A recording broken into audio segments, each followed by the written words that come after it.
এই 5ই অগস্টের পর থেকে কত রকম ভাবে এটা এসছে আপনারা আমার সাথে অনেক ভালো জানেন, বাস্তবের পরিপ্রেক্ষিতে সেগুলো দেখেছেন।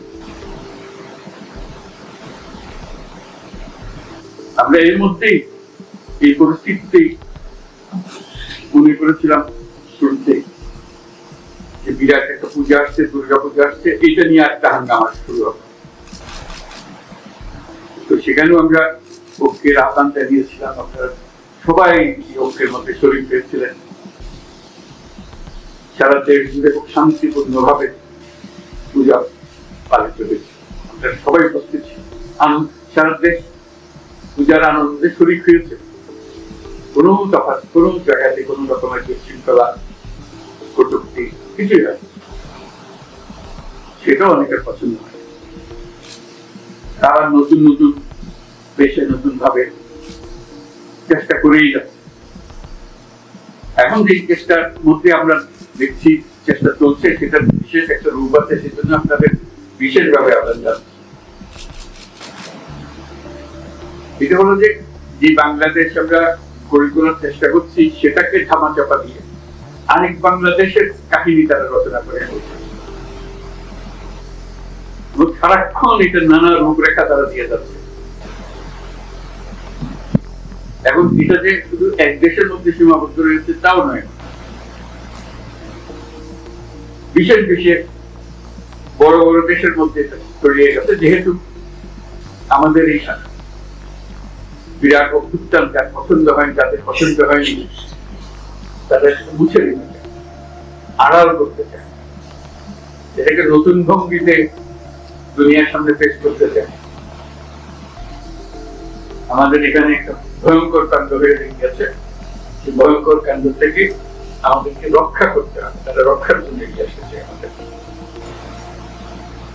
তো সেটা মিথ্যা প্রমাণ করা এবং বাস্তবকে সেখানে প্রতিষ্ঠিত করা, সেটার জন্য আমাদের সবাই একজোট হতে হবে। কারণ এখানে কোন বিশেষ রাজনৈতিক মতবাদের বিষয়, জাতি হিসেবে আমাদের অস্তিত্বের বিষয়। আমরা যে মুক্ত স্বাধীন বাংলাদেশ তৈরি করলাম এই অভ্যুত্থানের মাধ্যমে, সেটাকে তারা মুছে দিতে চায়, তারা আগেরটাতে ফিরে যেতে চায়। এটা মুখে বলছেন আগেরটা, কিন্তু ভঙ্গি হলো আগেরটা ভালো। এবার আগেরটা কিভাবে তারা নিয়ে আসবে, সেই নানা দিক থেকে তাদের তারা একটা কাল্পনিক বাংলাদেশ তৈরি করে রাখছে দুনিয়ার সাথে। তাদের শক্তি এত বেশি, অর্থ শক্তি এবং তাদের আয়োজনের শক্তি এত বেশি, ক্রমে ক্রমে দেখা যাচ্ছে মানুষকে এটাতে ফেরাতে পারছে। এই নতুন যে কল্পকাহিনী তারা তৈরি করছে, সেটাতে অনেকে সন্দেহ প্রকাশ করছে, এটা কি ধরনের সরকার হলো ওখানে।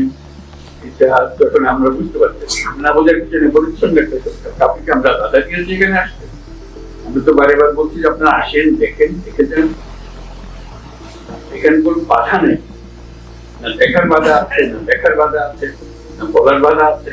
সেটার জন্যই এটা মুক্তি স্বাধীন বাংলাদেশের চলে আসে। কিন্তু না, তারা ওখান থেকে এই কল্প কাহিনী বানিয়ে যাচ্ছে।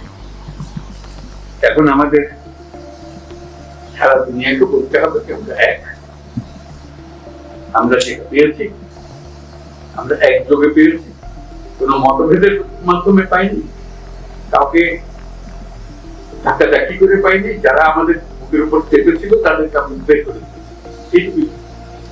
আমরা নিজেরাই উন্মুক্ত হয়েছি, সেই জিনিসটা সবার সামনে তুলে ধরা কিভাবে তুলবো সেই ব্যাপারে সবাই মিডিয়া একটা জন্য আমরা প্রয়াস করতে পারি। কারণ আমাদের এই নতুন বাংলাদেশের যাত্রা পথে এটা একটা মস্ত বড় বিষয় হয়ে দাঁড়িয়ে, অস্তিত্বের বিষয় হয়ে দাঁড়িয়ে।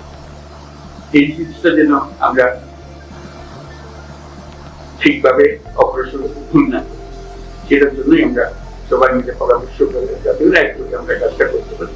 সে আবেদন আপনারা নিজেরা এটা খুব ভালো করে বোঝেন, আমার বোঝানোর দরকার ছিল না, শুরুতে কিছু বলার দরকার আমাদের বললাম। মনের ভেতরে এগুলো